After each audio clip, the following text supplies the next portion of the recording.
narcissistic parents and narcissistic family members. I feel like this topic cannot be talked about enough because the fact of the matter is, if the devil cannot get to you directly, he's going to get to you through the people that love you. And we've heard this before, and this saying is so true. Like, understand that the devil is going to test you through parents, through narcissistic family members. And you have to understand that you have to love them through the disrespect. Like, you are obligated to love them through the disrespect, but you are not obligated to remain in a place where you are being disrespected. So you are not obligated to remain in close relationship with them if they are showing that they are not able to give you the respect that you are giving. God is not requiring you to do that. Now, like in my last video, I said if you are called to something, and that's totally different, we have to have wisdom.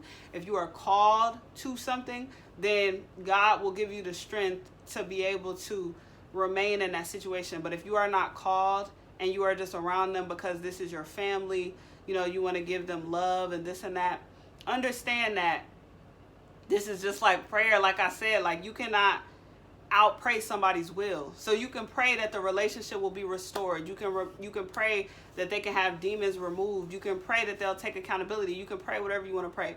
But if they are not willing, like if they are unrepentant in their heart and they refuse to change, you can't do anything about that. And it's no need for you to remain in a place where you are being disrespected. So I hope that people understand this. Sometimes they refuse to change. Sometimes they narcissistic. Sometimes they in love with their demons. They don't want deliverance.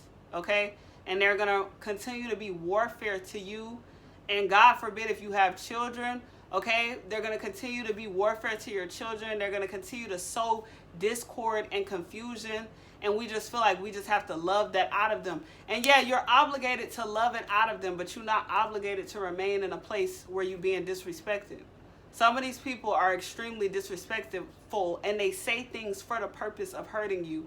They say things for the purpose of discouraging you so that you can feel low about yourself, so that you cannot show up, in your purpose, in your career paths. You could share things with them that God is leading you to, and they have nothing but discouraging things to say, disrespectful things to say, trying to steer you and even control.